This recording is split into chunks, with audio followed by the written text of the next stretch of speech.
Ok, super. Merci de m'accueillir du coup pour parler du document unique et surtout du document unique par rapport à cette situation un peu particulière. Le but là de cette heure d'atelier, c'est de vous donner un petit peu les dispositions générales et de voir comment en fait on peut intégrer le Covid dans le document unique. Donc, n'hésitez pas à me stopper, à poser des questions quand vous avez un doute, quand je vais trop vite. Vous aurez la présentation à la fin du coup de l'atelier. Et donc là, l'objectif, c'est vraiment de se dire comment adapter le Covid dans son document unique et par rapport à son activité, par rapport aux dispositions générales et par rapport à son activité. Donc, rapidement, pour me présenter, donc moi, je m'appelle Laura Polino, je suis consultante et formatrice en prévention des risques et qualité de vie au travail. Donc, en fait, j'ai créé mon activité il y a 4 ans. Et le but, en fait, j'accompagne les structures qui n'ont pas forcément les compétences de prévention en interne. Je les accompagne à mettre en place leur stratégie de prévention. Donc, Covid ou pas Covid d'ailleurs, hein, puisque la prévention, c'est tout le temps d'actualité. Donc, ça fait 4 ans que je fais ça et juste avant de travailler dans l'indépendance, j'étais coordinatrice QHSE dans une industrie de fabrication de peinture. Donc là, le principe, on va voir un petit peu les généralités. Un rappel réglementaire en matière de prévention, voilà, expliquer vraiment qu'est-ce que c'est que la prévention en entreprise, la responsabilité de l'employeur vis-à-vis de la prévention et vis-à-vis du Covid, des notions sur le document unique, comment vous devriez organiser votre dialogue dans l'entreprise, donc avec toutes les parties prenantes, et puis bon, voilà, adapter le protocole d'action en fonction des règles en vigueur et en fonction de votre typologie d'activité. Donc, la généralité sur le virus, je vais passer vite parce que bon, on a bien compris que le Covid-19, en fait, il provient du SARS-CoV-2, donc, qui est un virus qui est apparu en Chine et qui s'est très vite généralisé. Et donc, on est au titre de pandémie tout simplement parce que ce virus, il est mondial. Donc, c'est un virus qui, voilà, comme vous l'avez bien compris, attaque les voies respiratoires. Donc, là-dessus, je ne m'étends pas plus parce qu'on a eu suffisamment d'infos pendant toute cette période. Donc, juste ce qu'il faut comprendre, c'est que en termes de protocole d'action, en fait, donc le gouvernement a émis son protocole sanitaire et en fait, chaque fédération de métiers derrière a mis en place des guides pratiques qu'on peut trouver sur le site du ministère du Travail. Donc, pour chaque typologie d'activité, on peut avoir des guides bien spécifiques en fonction de si on est dans l'hôtellerie, de si on est dans de l'usine, en fonction vraiment de notre typologie d'activité. Donc après, vous allez voir qu'en fait, intégrer ce type de risque, c'est vraiment la même chose qu'intégrer n'importe quel risque dans l'entreprise. La logique, elle est la même par rapport au document unique. La seule chose, c'est que là, tout d'un coup, on s'est mis à pas mal parler du document unique comme si il était apparu là maintenant, sauf qu'en fait, il a toujours existé dans l'entreprise. Et là, maintenant, il nécessite d'intégrer ce nouveau risque. Donc là, moi, ce que j'ai pu remarquer, parce que j'ai accompagné en fait des structures justement à mettre à jour ou carrément réaliser leur document unique. Et on se rend compte que souvent on me pose la question en fait, mais est-ce que finalement faire tout ça, c'est intéressant alors qu'on voit que la pandémie décélère, que le virus, en tout cas en France, décélère. Et en fait, il faut vraiment partir du principe qu'on ne sait pas ce qui va se passer demain. Peut-être que le virus va pouvoir revenir très vite, ou il va peut-être y avoir une seconde vague. On n'en sait trop rien pour le moment. On ne sait pas si ça va devenir quelque chose qui va être présent tous les hivers. Donc, le principe de s'adapter maintenant, ça permettra en fait dans le futur de pouvoir faire face à une éventuelle seconde vague ou faire face tout simplement à ce virus qui reste tout le temps là l'hiver, ou potentiellement un autre type de pandémie. Donc, c'est important de se dire que s'adapter aujourd'hui, ça permettra d'être plus souple demain si jamais voilà, il y a de nouveau une pandémie. Alors, donc là, on est dans le vif du sujet. Donc, quel est le rôle en matière de prévention pour l'employeur? Donc, l'employeur, donc Covid ou pas Covid, de toute façon, il est encadré par le Code du travail. L'employeur et les salariés sont encadrés par le Code du travail. Le Code du travail, il est divisé en plusieurs parties. La partie 4 du Code du travail, c'est la partie qui englobe toutes les règles en matière de santé et de sécurité au travail. Et elle commence par ce gros article, le L4121-1, qui dit à l'employeur qu'il doit prendre qui doit porter, qui doit veiller à la santé et la sécurité physique et mentale de tous ses travailleurs. Donc, c'est lui le responsable de toute manière. C'est lui qui doit mettre en place des démarches de prévention.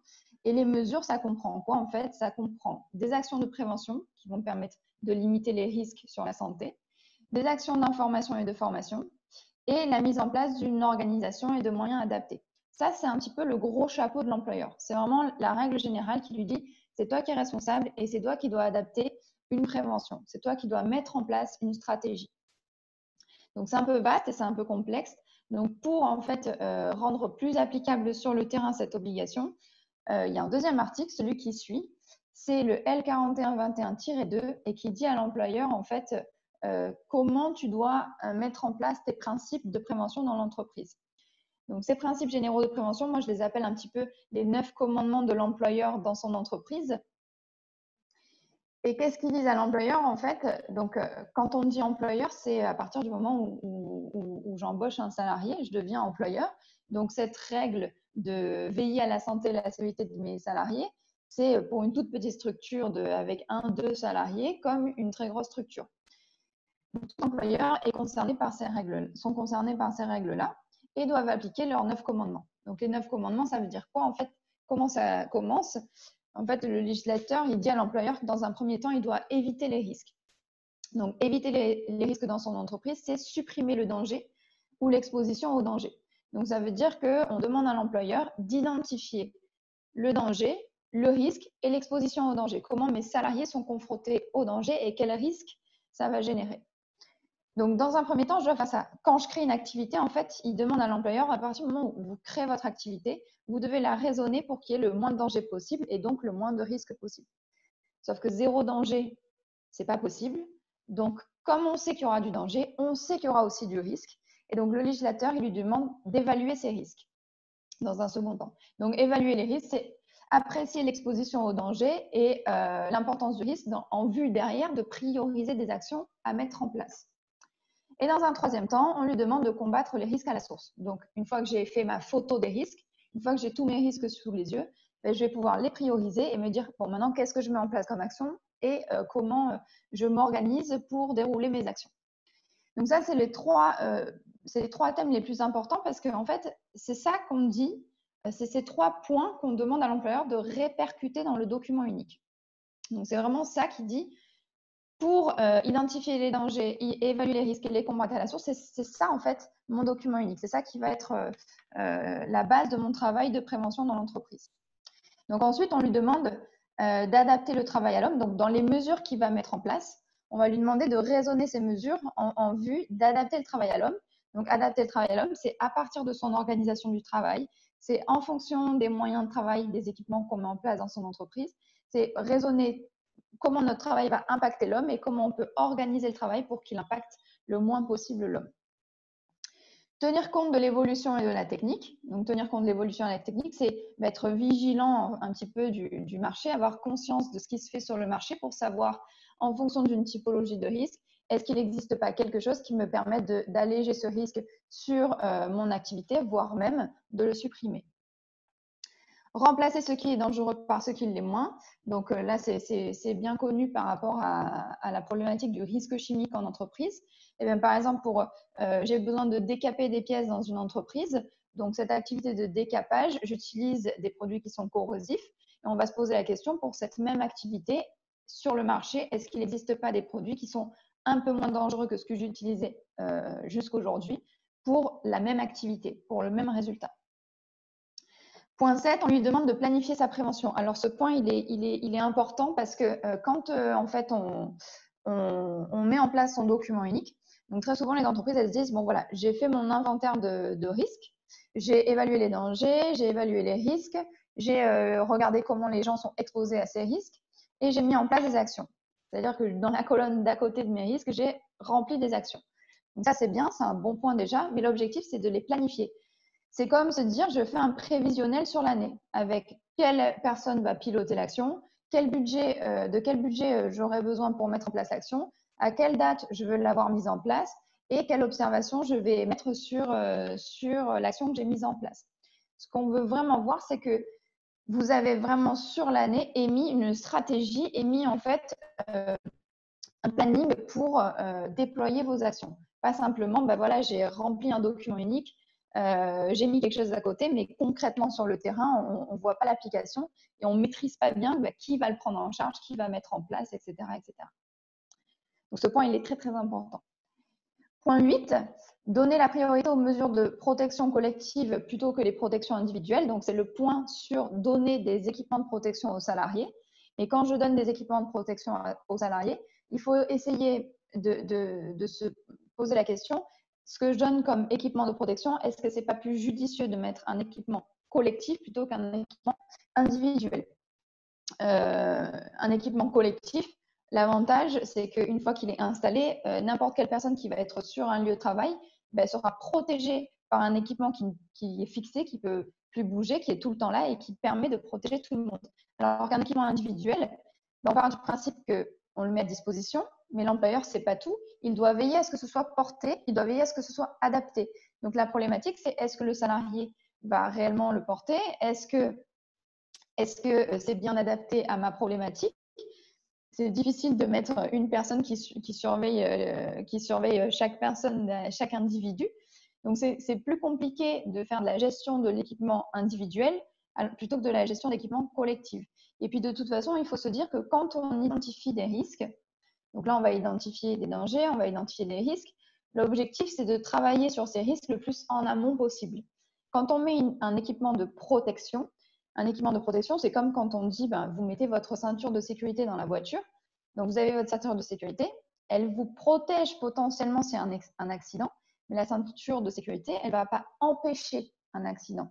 Donc, le principe, c'est de se dire comment moi je peux faire pour empêcher qu'il y ait un accident ou empêcher qu'il y ait une maladie professionnelle. Comme parfois on est obligé de quand même côtoyer ce risque, on sera quand même obligé de mettre de la protection. Et donc, quand on met de la protection, il vaut mieux favoriser le collectif à l'individuel.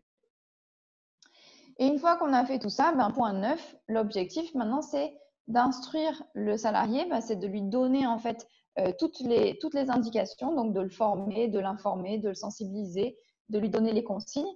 Donc, quand en fait on a raisonné cette stratégie de prévention, du point 1 jusqu'au point 9, des 9 principes généraux de prévention, j'ai déployé des stratégies, il faut que j'informe en fait le salarié de voilà, voici les risques auxquels tu es confronté, comment te prémunir de ces risques, comment remonter de l'information, comment on communique entre nous par rapport aux risques dans l'entreprise. Donc ça vient un petit peu consolider en fait toute votre stratégie de prévention. Ça va, Solène? Est-ce qu'il y a des questions jusque-là? Pour l'instant, non. N'hésitez pas, je vous l'ai remis dans le chat si vous voulez les poser ou dans le chat ou directement à Laura. Vous pouvez nous interrompre sans problème. Voilà, n'hésitez pas parce que là, je déroule, je ne vois pas d'interaction, je ne vois pas les gens, donc forcément, ça s'enchaîne. Donc, n'hésitez pas à me couper. Donc là, en fait, voilà, ce qu'il faut retenir, c'est cette obligation générale de l'employeur, les 9 principes généraux de prévention qui lui disent comment appliquer étape par étape sa démarche. Et en fait, les 3 premiers points dont je vous parlais tout à l'heure se réfèrent dans le document unique. Donc, le document unique, c'est une obligation depuis 2001. Donc, il y a un décret qui est sorti le 5 novembre 2001 et qui oblige les employeurs à mettre en place un document unique d'évaluation des risques professionnels. Donc, c'est pour toutes les structures qui emploient et qui va permettre de découper en fait l'entreprise en différents secteurs, d'identifier les dangers, les expositions des salariés face à ces dangers et les risques que ça génère, en vue de derrière mettre en place des actions. Donc là, je vous ai mis la documentation sur le document unique, mais je ne vais pas la lire dans l'intégralité. Donc, ce qu'il faut comprendre aussi, c'est que quand on parle d'obligation de l'employeur, on parle en fait d'une obligation aujourd'hui de moyens renforcés. Donc, en fait, depuis 2002, depuis les arrêts de cour de cassation sur l'amiante, l'employeur, il avait une obligation de résultat face à l'accident du travail et la maladie professionnelle.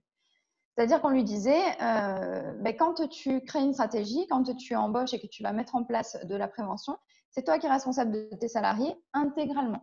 C'est-à-dire que tu vas mettre en place ta stratégie, mais que tu aies mis une stratégie ou pas, de toute façon, tu es responsable. Donc, même si tu as fait une excellente stratégie de prévention, s'il y a un accident du travail, s'il y a une maladie professionnelle, tu restes quand même responsable.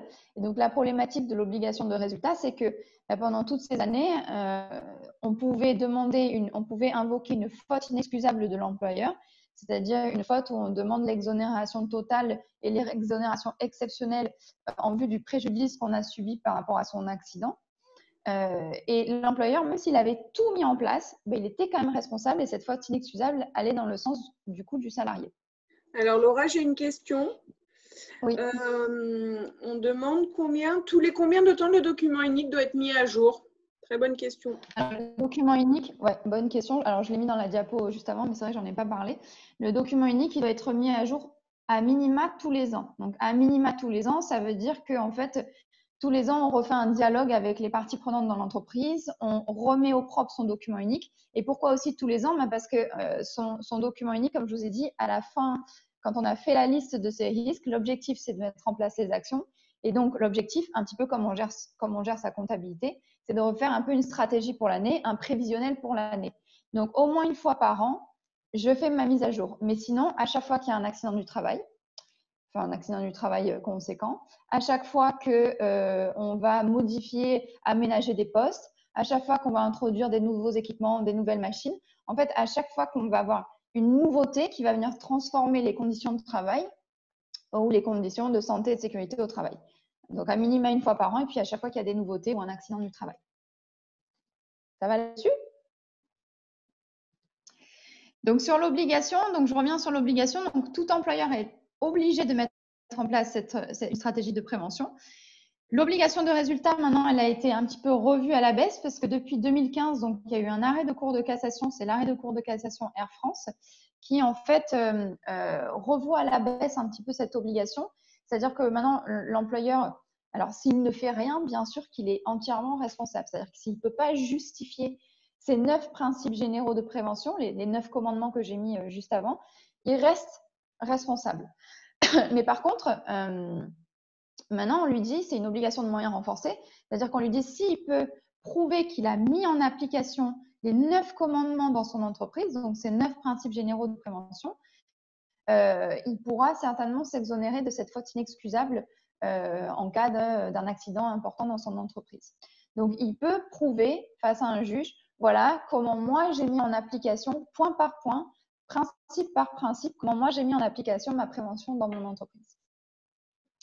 Donc, du coup, ça redonne un peu ça redonne un peu le pouvoir en fait à la direction, le pouvoir de décision à la direction. Donc, l'employeur, par contre, donc Covid ou pas Covid, d'ailleurs, il est responsable, il porte la responsabilité au civil et comme au pénal. Donc, au civil, en fait, c'est pour indemniser le préjudice subi par l'accident du travail ou la maladie professionnelle. Donc, en fait, quand un salarié va subir un accident du travail ou une maladie professionnelle, donc c'est l'AT et l'MP sont encadrés par le code de la sécurité sociale et le code civil. Et du coup, si le salarié subit un préjudice, il peut invoquer cette faute inexcusable pour une réparation exceptionnelle par rapport au préjudice qu'il a subi. Donc, par rapport au Covid, ça ne change pas là-dessus, c'est-à-dire que si on reconnaît un accident, on reconnaît le Covid en accident du travail, derrière, le salarié peut invoquer aussi sa faute inexcusable. Ça ne change rien là-dessus. Mais encore une fois, si l'employeur il peut prouver par rapport à ce risque-là, donc par rapport au Covid-19, qu'il a mis en place tous les principes généraux de prévention, ça va pouvoir jouer en sa faveur et donc du coup alléger cette responsabilité-là. Donc encore une fois, c'est toujours pouvoir créer cette stratégie, pouvoir prouver qu'on fait des choses et qu'on respecte ces 9 principes. Donc le fil conducteur, c'est vraiment ces 9 principes. Bon, la faute inexcusable, elle existe depuis 1941 et elle est là en fait pour demander des réparations plus exceptionnelles par rapport aux préjudices qu'on vient de subir. Mais il faut encore qu'il y ait différents critères qui soient réunis. Donc là, je l'allège, je le schématise un peu. Mais il faut qu'il y ait différents critères doivent être réunis, notamment la gravité exceptionnelle de la faute, la conscience du danger, c'est-à-dire que l'employeur avait conscience du danger, mais il n'a rien mis en place pour vous éviter le risque d'infection, par exemple par rapport au Covid. Le caractère volontaire de l'acte ou de l'omission, ou bien l'absence de toute cause justificative. Je ne peux pas prouver que j'ai mis en place quelque chose dans mon entreprise pour limiter ce risque. Là, je risque la faute inexcusable. Donc, l'employeur peut aussi se retrouver au pénal. Donc, est-ce que vous voyez tous bien? Parce que là, je partage pas en grand pour pouvoir voir les écrans, en fait. Patrick, vous aviez une question à poser ou c'était juste pour nous dire bonjour? Malheureusement, il va falloir que je quitte la séance et j'aurais souhaité être recontacté pour pouvoir faire le DURP pour ma société. D'accord, super. Très bien. Est-ce que je peux vous demander de mettre vos coordonnées directement dans le chat dans ces cas-là? C'est ce que j'étais en train de faire. Super. Eh ben, merci Patrick et puis bonne journée alors. Merci. Merci Patrick. Alors, là, je vois personne. Pardon. Solène, je ne te vois plus. Voilà, c'est bon. Est-ce que je partage en plus grand l'écran ou est-ce que ça va? À vous de dire. Ah, on a une nouvelle question. Est-ce que vous voulez la poser? Alors, je suis désolée, j'ai que Matamoros en pseudonyme. Je ne sais pas qui est derrière. En plus, je vois Bonjour. Bonjour. Bonjour. En fait, moi, j'avais une question simple. Depuis 2 ans, en fait, on fait intervenir une société pour rédiger le document unique. Donc, j'aurais voulu savoir s'il existait des organismes qui font ça gracieusement ou qui aident à nous le faire, parce que cette société-là nous demande quand même 1 500 € pour rédiger le document unique. Alors, à la fin du PowerPoint, je vous ai mis un petit peu le lien vers tous les organismes qui peuvent vous aider là-dessus. Donc, les organismes auxquels vous cotisez déjà, en fait, donc la CARSAT, la médecine du travail, l'INRS, c'est l'Institut national de recherche pour la sécurité, mais pas mal de choses en ligne. Après, honnêtement, hein, ils peuvent vous accompagner, ils peuvent vous aider, mais ils ne vont pas faire de A à Z. Donc, le coût de 1 500 €, c'est un coût jour, 1 500 €, c'est ça? Comment? C'est un coût jour de 1 500 €, c'est ça c'est le coût du document unique, 1 500 €, c'est ça? C'est ça. Ouais. Honnêtement, c'est quand même un coût justifié. Je les connais pas et je sais pas comment ils travaillent, mais c'est quand même un coût justifié parce qu'il y a vraiment une observation de terrain. Ils vous mettent à disposition des outils. Donc normalement, ces outils, vous pouvez les piloter ou est-ce que votre document unique, il est figé? Il est figé. Ah, il est figé. Donc là, c'est moins agréable. Ça ne vous permet pas de le faire vivre en fait vous-même. Parce qu'il faut savoir que ce document unique, qu'il vous le fasse une fois par an, c'est une chose. Mais votre entreprise, elle vit. Donc ce document unique, il doit vivre en fait. Ce document unique, il doit vivre en fonction de votre activité. Donc si vous n'avez pas les outils qui vous permettent en fait de le faire vivre, c'est compliqué parce que vous ne pouvez pas le mettre à jour par vous-même. Le meilleur schéma, je pense, pour se faire aider, c'est qu'une entreprise, elle vienne vous former à le faire. Elle peut vous aider à le rédiger. Moi, en général, j'aide les entreprises à le rédiger au tout début de A à Z parce que démarrer de la feuille blanche, c'est pas facile et c'est pas agréable. Mais d'être formé quand même et à la limite de faire venir cette entreprise juste de temps en temps dans l'année pour se faire un peu coacher pour voir où est-ce qu'on en est, est-ce qu'on a amélioré les risques, est-ce qu'on a maintenu le cahier des charges. Là, ça devient intéressant. Mais c'est vrai que si on vous le fait en one shot, une fois, juste pour dire j'ai un document unique, c'est pas complet du moins, c'est pas complet. Mais après, vous pouvez vous faire aider, oui, par la CARSAT, donc la Caisse d'assurance retraite et de sécurité au travail, la médecine du travail, vous avez l'ARACT, l'ANACT, mais voilà, ils vont plutôt vous conseiller, mais ils vont pas forcément faire de A à Z. Après, la médecine comme la CARSAT, ils peuvent vous le faire, mais là, c'est pareil, c'est tarifé, donc il y a un coût jour. D'accord. Ça va là-dessus? Donc, en termes de responsabilité, donc l'employeur, il est aussi engagé dans sa responsabilité pénale. Et donc ça, Covid ou pas Covid, hein, de toute façon. Et comment est-ce qu'on peut l'engager? Donc, c'est parce qu'on part du postulat que l'employeur aurait commis un délit, en fait. Un délit, une blessure ou un homicide involontaire, une imprudence, une mise en danger d'autrui ou un manquement à une obligation de sécurité. Et donc, de ce fait, l'employeur risque une sanction au pénal, donc une sanction envers la société pour un délit qu'il aurait commis par rapport au code pénal. Et par rapport au Covid, donc il y a un article qui est sorti donc par rapport au Covid et il ne décharge pas l'employeur de cette responsabilité pénale. Donc là-dessus, l'employeur, face à ce risque même pandémique, même exceptionnel, il risque toujours pareil du civil comme du pénal. Ce qu'il faut quand même comprendre, c'est que à partir du moment où vous pouvez prouver, c'est ça maintenant qu'il faut raisonner.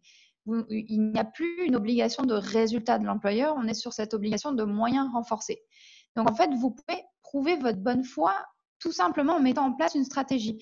Et je reviens sur ce que vous avez dit, madame. Alors, moi, j'ai aussi le pseudo Matamoros. En fait, je reviens sur ce que vous avez dit.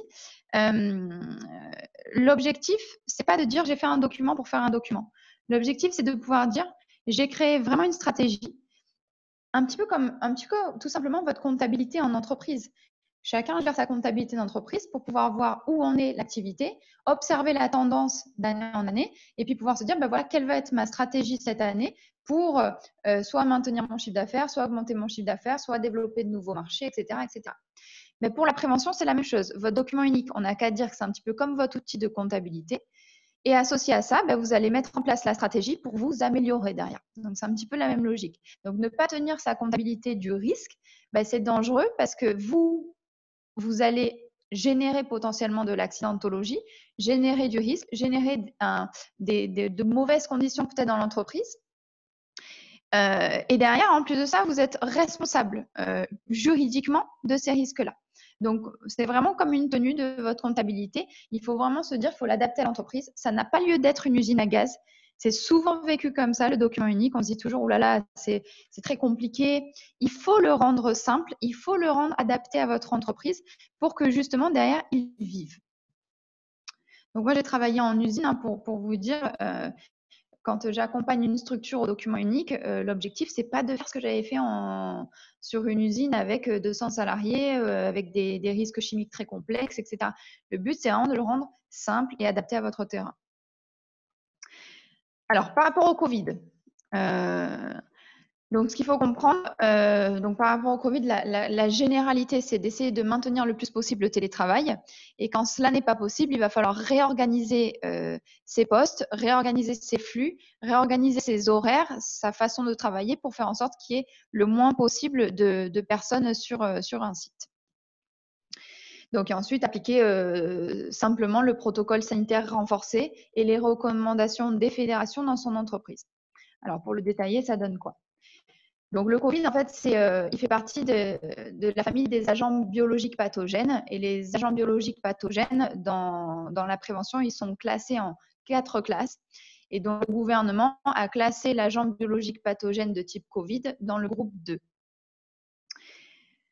Donc, après, je vais vous montrer les classes de danger. Donc, mieux comprendre ce danger, en fait, ce qu'il faut comprendre dans votre document unique, donc je vais montrer un exemple de document unique juste après. Dans votre document unique, vous allez d'abord découper votre activité en différents secteurs, en différentes unités. Dans chacune de ces unités, on va identifier les dangers. On va identifier comment les gens sont exposés à ces dangers et quels risques ça va générer. Ensuite, on va faire une cotation. Là, le danger, c'est le virus SARS-CoV-2. Donc, c'est le virus SARS-CoV-2 ou le virus de type Covid-19. La maladie, c'est Covid-19. Le danger, c'est le SARS-CoV, c'est le virus de type Covid ou SARS-CoV. Et le risque, c'est le risque infectieux, c'est le risque de subir l'infection par rapport au Covid-19. Donc, il est classé dans la catégorie 2. Bon, ça, on ne va pas rentrer trop dans le détail là-dessus parce que de toute façon, c'est un risque comme un autre et derrière, vous devez le mettre en place dans votre entreprise. Il y a certaines entreprises qui ont cru que l'intégrer au document unique, c'était réservé aux entreprises, enfin aux activités telles que l'hospitalier, les EHPAD, toutes les activités qui étaient confrontées à de la maladie et donc confrontées à ce virus et à des personnes malades. En fait, toute activité doit intégrer ce risque comme un autre dans son document unique. Donc, il faut comprendre que vos salariés, en fait, ils sont considérés comme des réservoirs. Donc, un réservoir, c'est quoi? Donc, ça peut paraître un peu péjoratif de dire que le salarié, c'est un réservoir. Mais en fait, c'est comme ça qu'il est catégorisé dans la prévention. Donc, le réservoir, votre salarié, le salarié qui serait contaminé, donc qui porte le Covid-19, donc ce serait un réservoir. Et donc, cette problématique, c'est qu'il peut aller contaminer un hôte qui n'est pas encore infecté. Et donc, cet hôte, potentiellement plus tard, va aussi devenir un réservoir. Donc, dans l'entreprise, il va falloir se poser la question. Donc, mon risque infectieux, il provient d'un réservoir. Le réservoir, c'est le salarié. Comment faire en fait pour justement bien identifier les sources où je vais avoir beaucoup de réservoirs et donc potentiellement une transmission importante.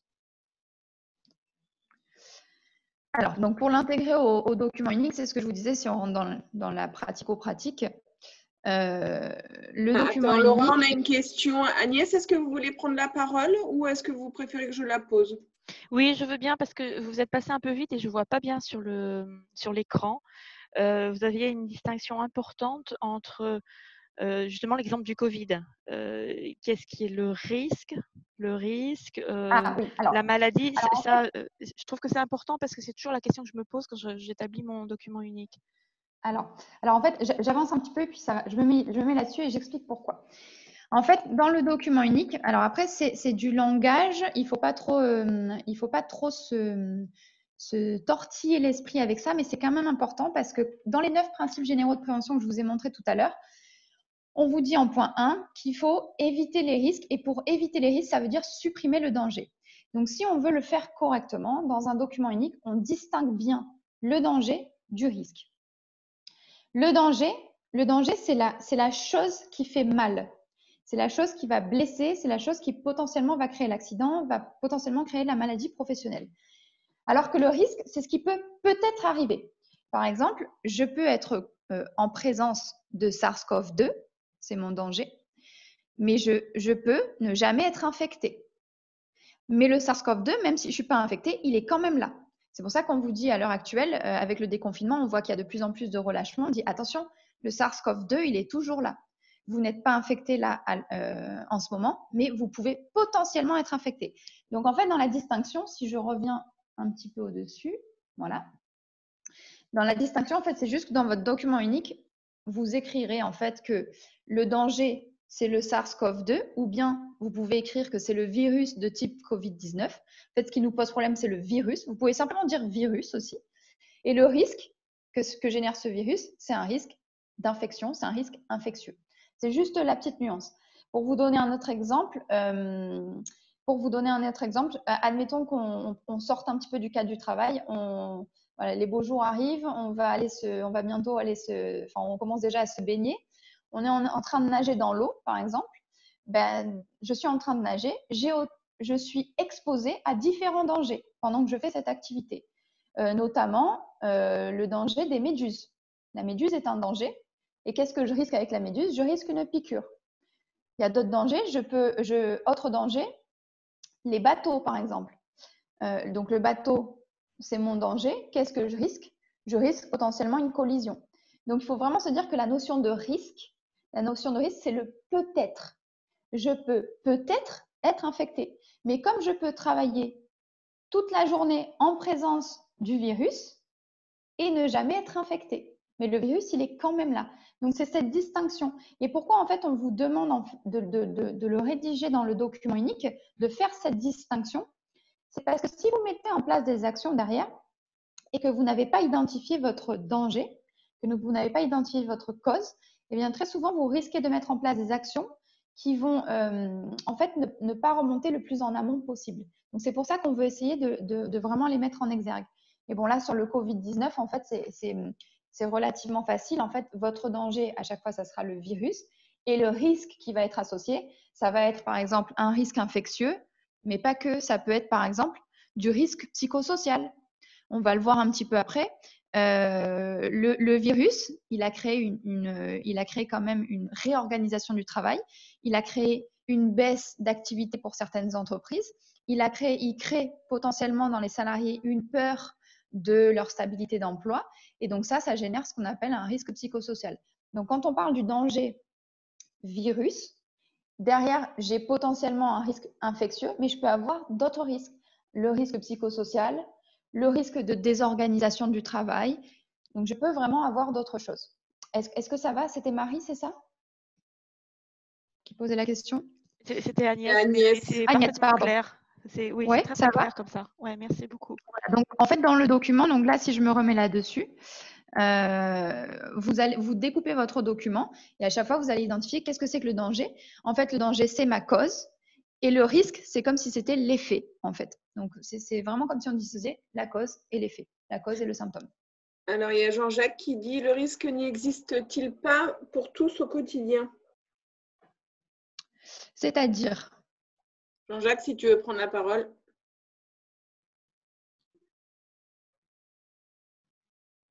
Non, tu n'as pas de micro.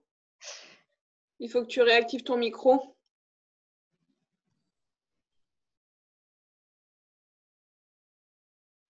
Non, tu n'as pas de micro. Bon, ok. alors, le risque n'existe-t-il pas pour tous au quotidien? C'est ça la question? Ouais, ouais. Alors, le danger, il est là. Le danger, il est présent. Donc, le SARS, il est là. Après, en fonction de ce que j'aurais mis en place dans l'entreprise, eh ben, je vais atténuer le risque d'être infecté. Et en fonction, oui, c'est vrai, en fonction du type d'activité que je fais dans l'entreprise, je ne vais pas avoir la même potentialité de risque. Le risque va être plus ou moins important en fonction de ce que je fais comme type d'activité. Par exemple, dans votre activité, ben, il y a toute l'activité administrative, l'activité de bureau, vous les avez laissées en télétravail à la maison, ben, ces personnes-là, sur le risque d'infection va être plus faible que pour les personnes qui vont être dans l'entreprise sur, par exemple, des ateliers de conditionnement, peu importe, et qui vont être côte à côte et même protégées. Elles ont un risque d'infection plus important forcément que celles qui vont être en télétravail. Donc, le risque, il est quand même là, mais en fait, c'est la cotation qui va être plus faible. Et ça, la cotation, on va la voir juste après. Voilà, tu me dis, Solène, s'il me demande un complément de question, de réponse. Donc, sur la notion du document unique, donc voilà, comme je vous disais, pour résumer, en gros, on va découper notre activité en secteurs, on va identifier les dangers, on va identifier comment les salariés sont exposés aux dangers et quels risques ça va générer. Et ensuite, ce qu'il nous reste à faire, c'est une cotation. Alors, la cotation, ça permet quoi? La cotation, ça permet de prioriser nos risques, de les classer en fait. Il existe plusieurs types de cotations. Donc là, moi, je vous ai mis une cotation simplifiée parce que j'ai tendance dans mon activité à m'adapter plutôt pour les TPE et PME. Et donc, pour ces structures-là, on ne va pas faire de l'usine à gaz. Il faut essayer de le simplifier. Donc, moi, j'ai fait une cotation simplement où j'évalue la gravité d'un risque et la fréquence d'un risque. Donc, j'évalue la gravité du risque. Gravité, c'est quoi? C'est qu'est-ce que je risque face à ce danger? Est-ce que je risque ma peau ou est-ce que je risque simplement une petite lésion, une petite bobologie ou une éventualité? La fréquence, c'est combien de fois je vais être exposée à ce risque, par exemple à ce risque Covid, dans la journée, dans la semaine, dans une année. Quelle va être la fréquence de l'exposition à ce risque? Mon calcul, moi, que j'ai fait de cotation, il est très simple. Je fais la multiplication des deux. Donc, vous avez le tableau de multiplication en bas, donc gravité et fréquence. Et du coup, derrière, on émet un code couleur. Et vous, ça vous permet visuellement, une fois que vous avez fini votre document unique, d'avoir un code couleur en fait de votre document unique. Et derrière, pouvoir prioriser, OK, rouge, c'est les actions à mettre en place immédiatement. Jaune, c'est les actions à moyen terme. Et vert, ce sera les actions à maintenir, à préserver dans le temps. Donc, l'objectif, c'est de le simplifier. À quoi elle sert cette cotation? Encore une fois, elle va servir derrière à pouvoir vous organiser pour les actions de prévention. Parce que, encore une fois, la dernière fois, je formais des membres du CSE et ils ont passé 2 heures à se torturer le cerveau sur un risque qui était conséquent quand même, un risque de chute de hauteur qui était conséquent. Mais en fait, ça avait été un risque qui avait été exceptionnel. C'était arrivé une fois dans l'année que le salarié se positionnait comme ça. Et l'action à mettre en place, elle était ultra conséquente face à ce risque. Donc, on s'est posé la question de, moi, quand il se torturait le cerveau comme ça, je me disais, OK, juste combien de fois ce salarié il est exposé à ces situations? Et là, on m'a dit, oh, mais c'est arrivé juste une fois dans l'année. OK. Alors, on va revoir la cotation et on va reprioriser ce risque différemment. Parce que là, on passe des heures à se concentrer sur une activité, alors qu'il y a d'autres risques où le salarié il est confronté beaucoup plus souvent à la problématique et où là, il faut faire quelque chose. Donc, l'objectif de faire cette cotation, c'est tout simplement pour vous. C'est pareil que quand vous faites une to-do list. Quand vous faites une to-do list, vous faites un petit peu les urgences, les moyens termes et celles à maintenir. Ben là, c'est un petit peu la même chose. C'est se dire qu'est-ce que je vais mettre en place immédiatement, qu'est-ce que je mets en place à moyen terme et qu'est-ce que je maintiens. Donc, ça, c'est derrière pour pouvoir vous organiser. Donc, je ne sais pas la typologie des entreprises qui sont là, mais si on a dans nos entreprises installé un CSE, donc un comité social et économique, donc le CSE, c'est la fusion de ce qu'on appelait avant DP, CE, CHSCT. Il faut vraiment comprendre que toute cette démarche que vous allez mettre en place, donc Covid ou pas Covid, quand vous mettez en place une stratégie de prévention avec le document unique, avec tous les documents qui vont se référer derrière, je dois intégrer toutes les personnes qui travaillent dans le dialogue social à ma démarche. Elles sont partie prenante en fait de votre stratégie de prévention. Alors Laura, on a deux questions. Pardon. Pouvons-nous télécharger gratuitement le document unique? C'est-à-dire télécharger gratuitement. Là. Trouver une trame, c'est ça? Pardon. Nicolas, si vous voulez prendre la parole. Oui, c'est effectivement, oui, trouver une trame qu'on peut télécharger sur Internet. Et, bon, pour une entreprise qui, comme la mienne, ne compte pas énormément de salariés. Bien sûr. Alors, la trame, vous avez plein d'exemples, même en tapant document unique sur Google.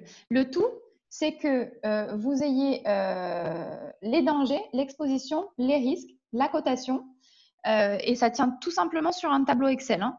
Alors, gratuitement, vous pouvez voir sur la CARSAT, ils doivent mettre à disposition. Sur le site de l'INRS aussi, ils doivent mettre à disposition.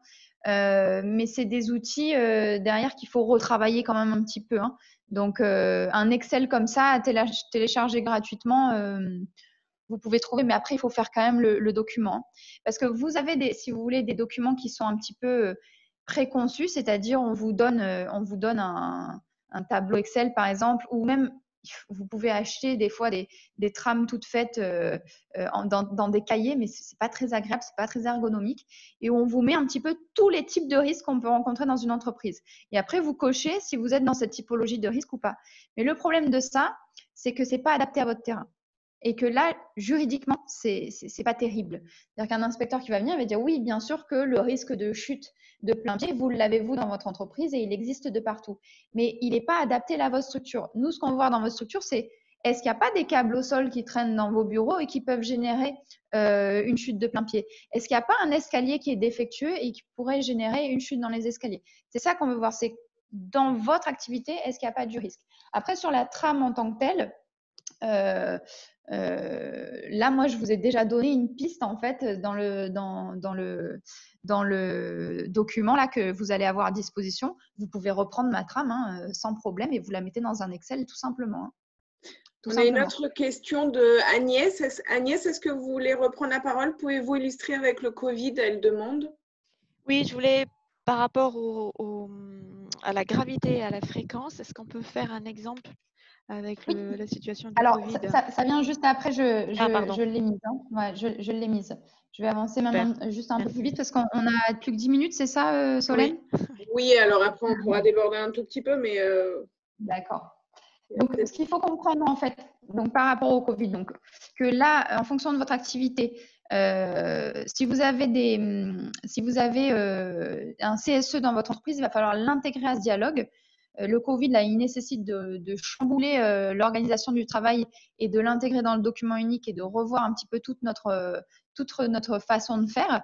Et donc, du coup, le CSE doit être intégré dans cette démarche. Donc, j'avance un petit peu. Ensuite, ce qu'il faut comprendre, c'est que pour l'intégrer au document unique, donc vous allez découper votre document secteur par secteur. Par exemple, si vous êtes un atelier, il va y avoir certainement l'atelier de l'entreprise, les bureaux, l'ensemble du site, un cahier de livraison. Donc, on va découper en secteurs.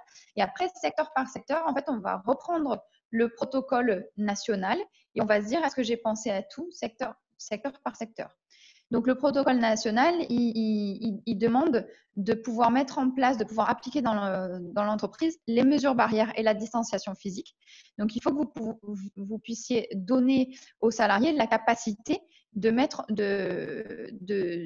suivre, en fait, de respecter les mesures barrières et la distanciation physique.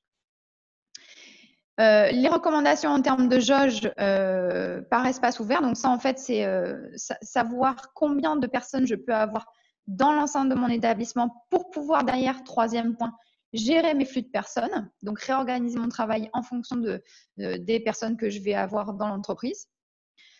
Les équipements de protection individuelle et les équipements de protection collective intégrés dans le document unique.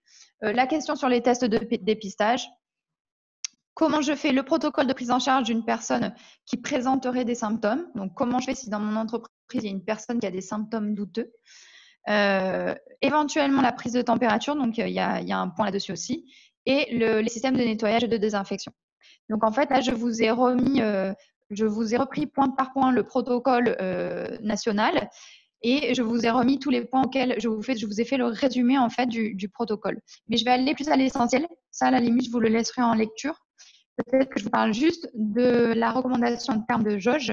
Alors, juste pour information, vous pourrez retrouver tout en replay sur notre site avec la présentation de Laura après. Hein. Voilà.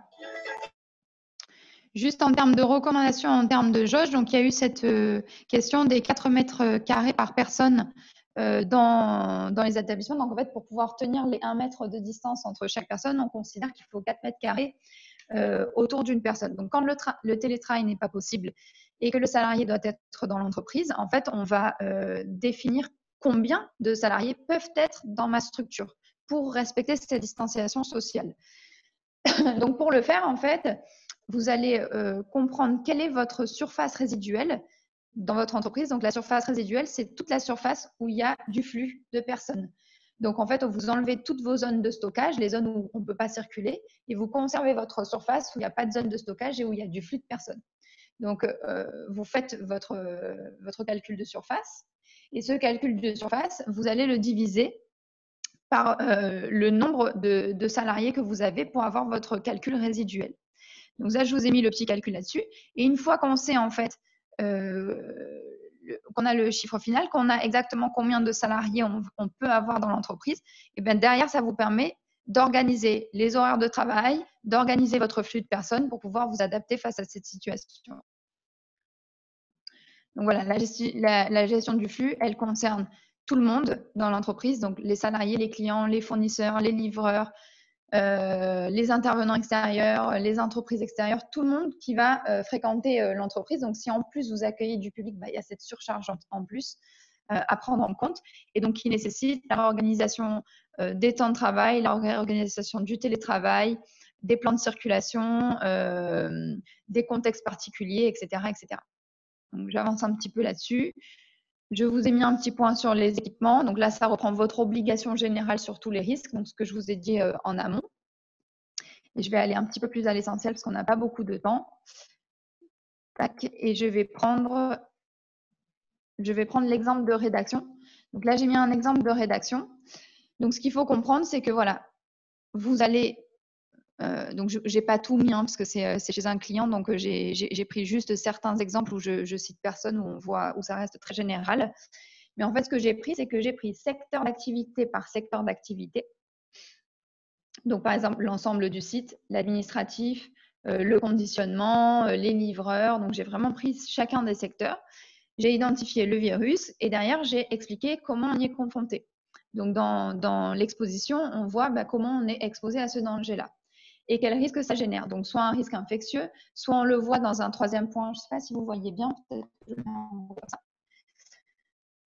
C'est peut-être mieux comme ça. Donc, j'identifie le danger, j'identifie l'exposition au danger et le risque que ça génère. Donc, le risque que ça génère, soit un risque infectieux, soit un risque psychosocial. Ça peut être un risque de réorganisation de l'entreprise. Ça peut être aussi un risque de baisse d'activité de l'entreprise. Donc, on peut imaginer plein d'autres choses en fait, derrière le virus. Ce qu'il faut se poser comme question, c'est cas par cas. Je prends secteur par secteur. Est-ce que j'ai tout mis à disposition pour pouvoir respecter les mesures barrières? Est-ce que j'ai mis à disposition toutes les pratiques pour pouvoir respecter l'organisation du travail? Et ce virus, qu'est-ce qu'il va générer comme type de risque? Donc, le risque infectieux, ça, OK, on l'a compris.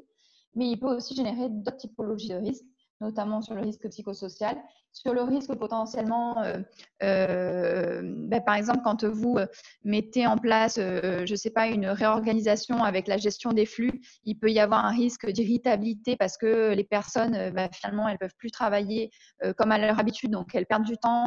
Et donc, du coup, je peux avoir une colère des clients, une incompréhension parce que le travail n'est pas rendu dans les mêmes délais que d'habitude. Et du coup, cette colère, elle est répercutée sur le salarié qui a une surcharge, etc., etc. Donc, c'est quel risque ça va générer en permanence. Et ensuite, je fais ma cotation. Donc, pour montrer, je crois que c'était Agnès qui posait la question, pour montrer la cotation, en fait, donc moi, je me base sur la grille que j'avais dit. Donc, quelle est la gravité du risque? Là, à l'heure actuelle, en termes de pandémie, donc là, j'avais fait ce document unique pendant le confinement. Donc, on était au maximum de la pandémie. Donc, le risque, il était très grave, très élevé. Donc, j'ai évalué ma gravité au plus haut. Et la fréquence, elle était élevée puisque les salariés, là, en l'occurrence de cette activité-là, étaient en permanence en train de travailler avec masque, protection, etc.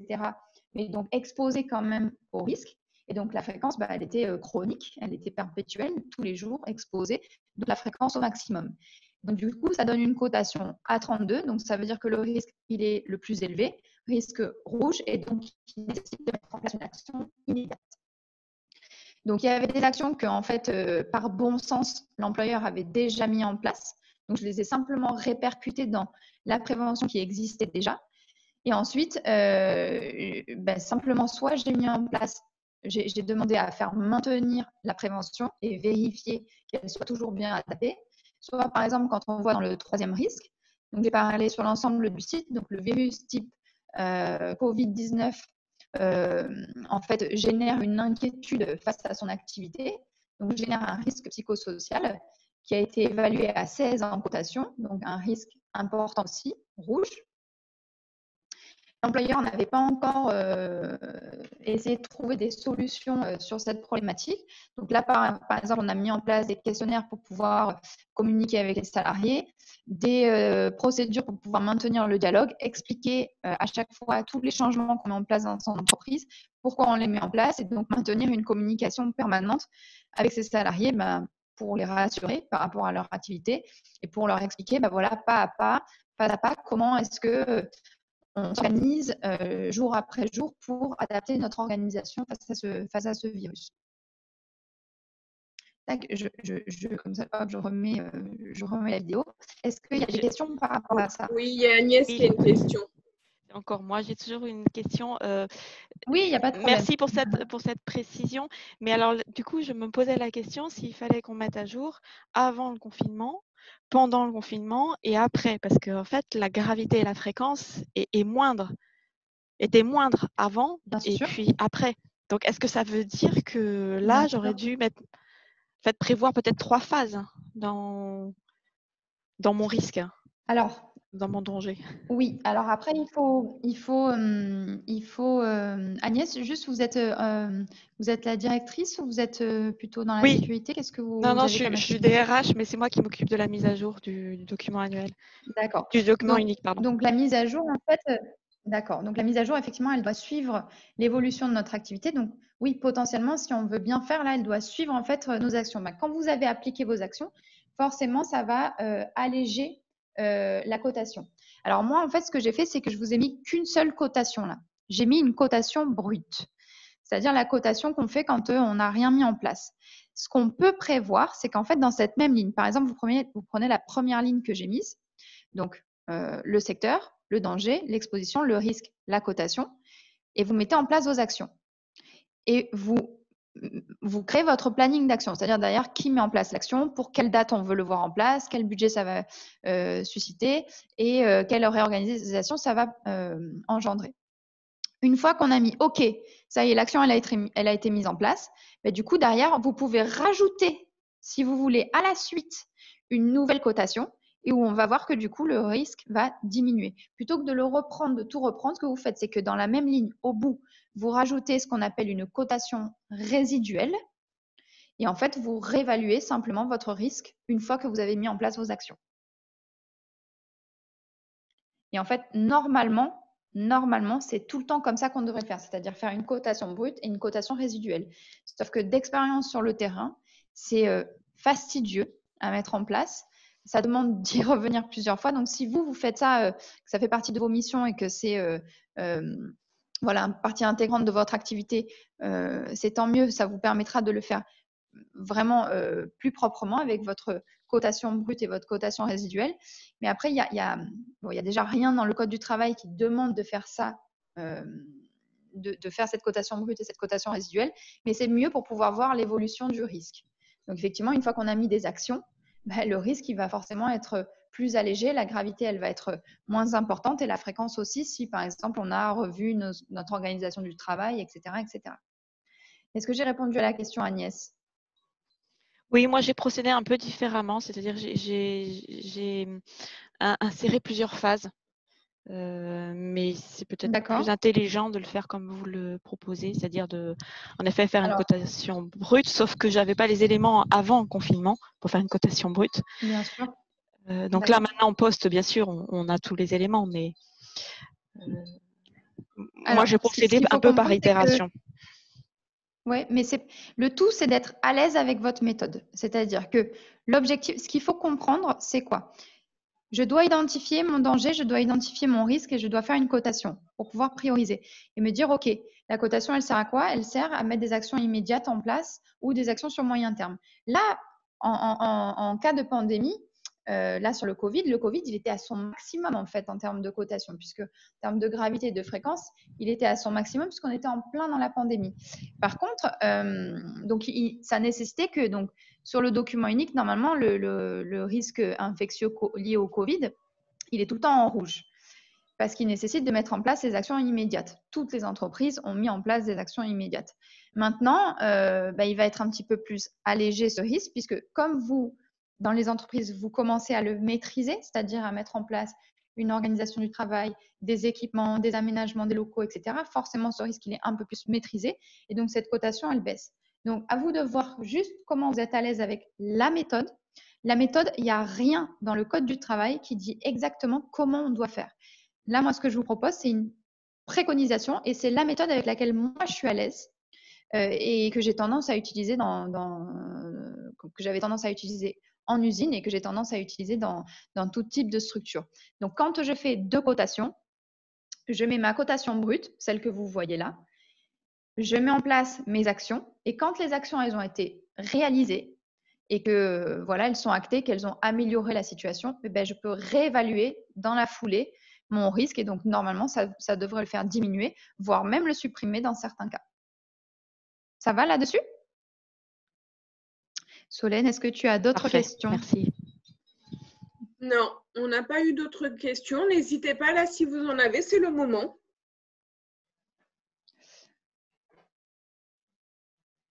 Hop. Donc là, en fait, sur la trame du document unique, donc elle respecte la trame que vous avez peut-être déjà mis en place, s'il y en a en place, ou s'il faut le créer, c'est le moment de le faire là avec le Covid. Ça vous donne au moins le temps de vous dire allez, je me remets au propre, on va dire, sur la santé et la sécurité. Et ce qu'il faut comprendre, en fait, ce qu'il faut retenir de tout ce que j'ai dit, c'est que le Covid, c'est un risque comme un autre. C'est un risque qui figure dans tous vos secteurs. Et donc, il faudra reprendre secteur d'activité par secteur d'activité pour l'intégrer à votre document. Ce qu'il faut retenir aussi, c'est qu'en tant qu'employeur, Covid ou pas Covid, vous êtes responsable de la santé et de la sécurité de vos salariés. Mais si vous montrez, parce que souvent quand je parle de ça, les employeurs me disent « Oh là là, mais c'est super fastidieux, c'est compliqué, je risque gros. » Oui, bon, il faut quand même se rassurer. Si on peut prouver face à un accident, face à un inspecteur, si on peut prouver qu'on applique correctement une stratégie, qu'on applique correctement ces 9 principes généraux de prévention, il n'y a pas de problème. On ne vous demande pas d'être parfait, puisque être parfait sur le risque, ce n'est pas possible. Votre entreprise, elle évolue sans cesse, même quand on est un expert de la santé et sécurité, même quand c'est notre métier, moi c'est mon métier, je ne peux pas tout repérer d'un coup. Je ne peux pas tout résoudre d'un coup. C'est vraiment quelque chose qui se fait pas à pas. C'est de l'amélioration continue. Et quand une année, je vois X risques, ben, cette année-là, je vais me dire, je vais les prioriser par rapport à mon code couleur et par rapport à ma cotation dans mon document. Je vais me faire mon prévisionnel d'action pour me répartir toutes les actions que je vais mettre en place dans l'année. Et puis après, l'année prochaine, on refait un prévisionnel.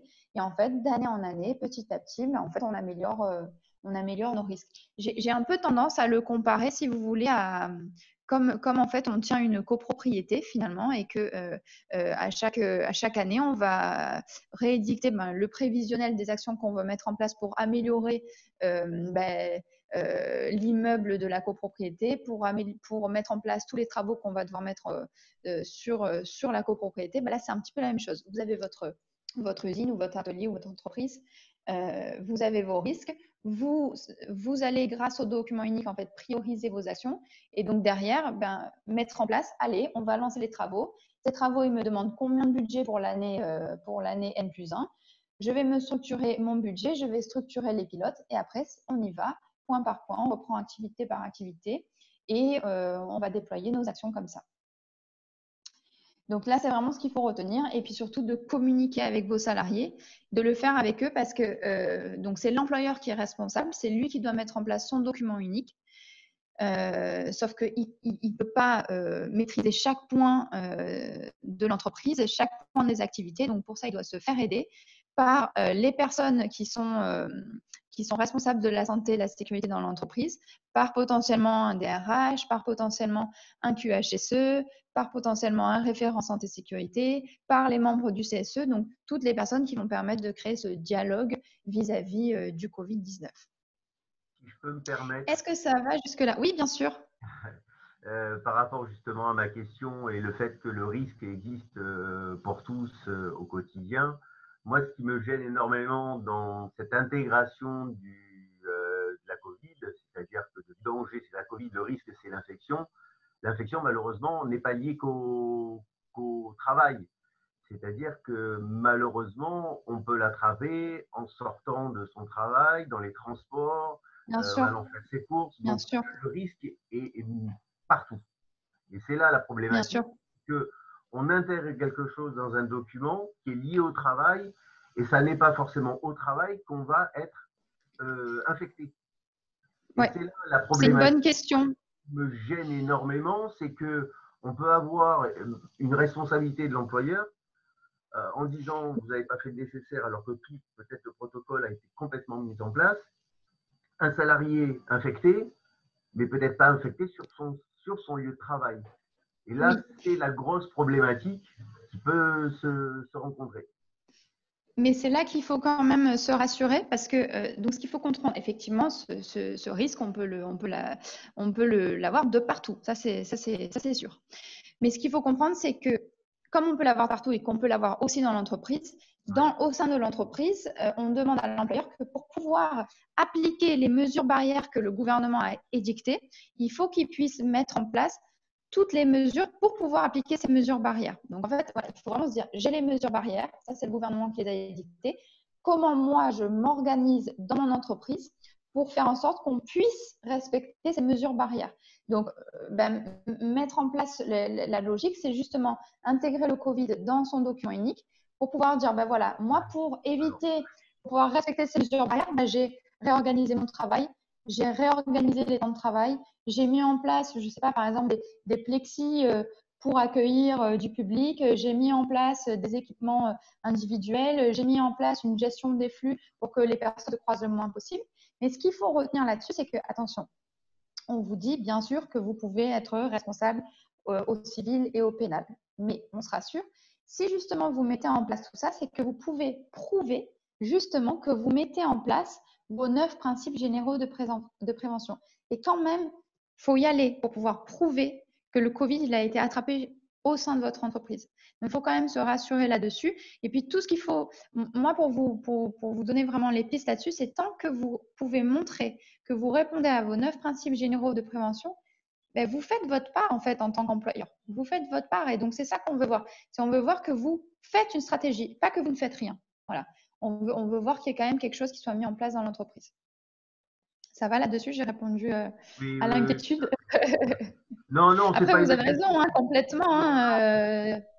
c'était juste une remarque et une constatation. En plus, dans la communication de notre gouvernement, ils ont tendance à dire c'est de la responsabilité de chacun.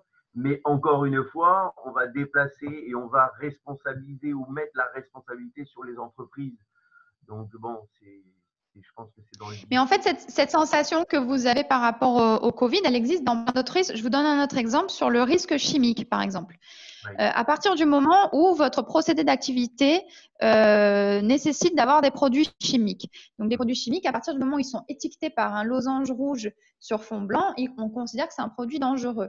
Mais ces produits dangereux que vous avez dans votre activité, on vous dit, puisque votre activité nécessite d'avoir des produits dangereux et que potentiellement, avec ce produit, vous pouvez vous pouvez générer un accident sur un de vos salariés, vous devez mettre en place la prévention qui évitera cet accident. Mais à domicile, on utilise exactement les mêmes produits. Voilà. Et en fait, on est réputé simplement suivre la consigne du produit. Donc, évidemment, c'est un petit peu cette différence entre le domicile, l'entreprise. En fait, on part du postulat, depuis qu'on a responsabilisé l'employeur sur la santé et la sécurité, on part du postulat en fait que l'employeur il crée une activité.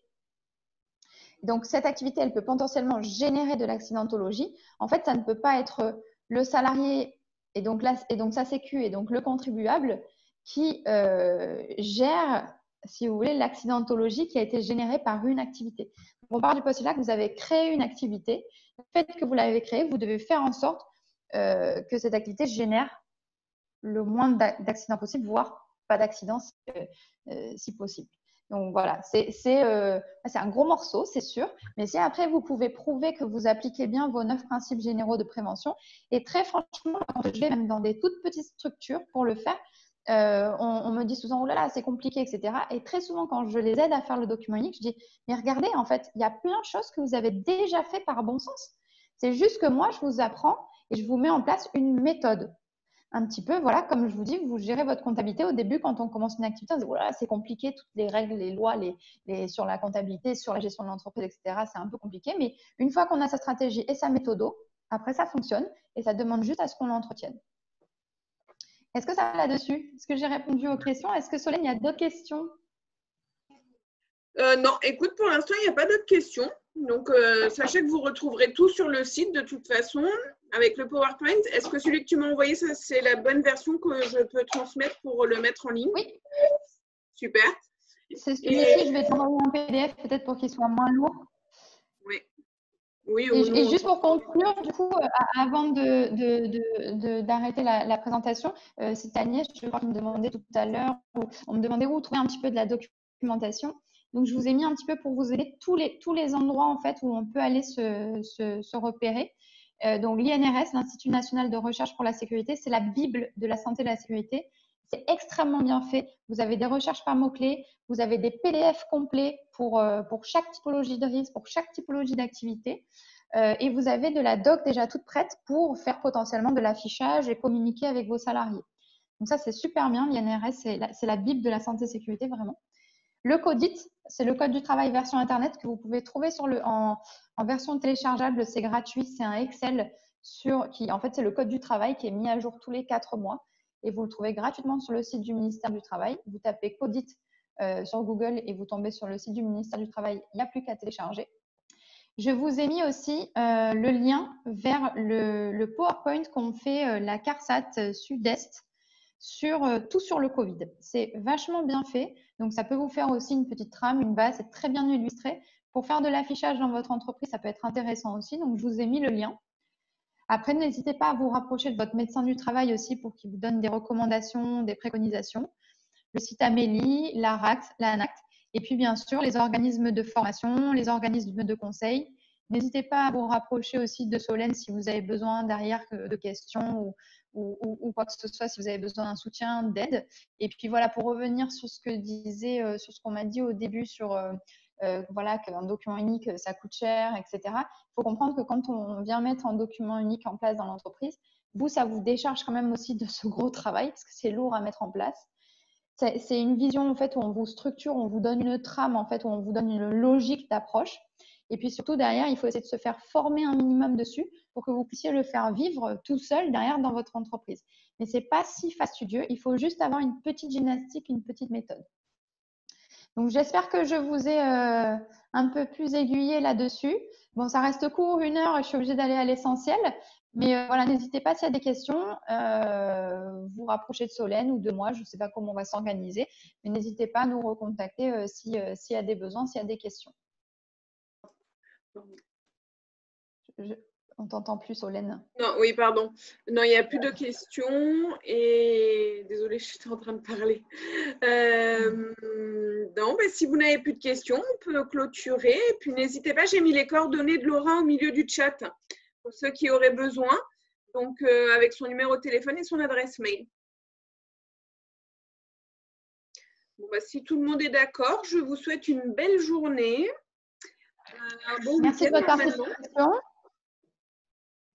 Et à Merci, bon week-end bientôt. à tous. Merci, bonne journée. Bonne journée, à bientôt. Merci, à bientôt, au revoir.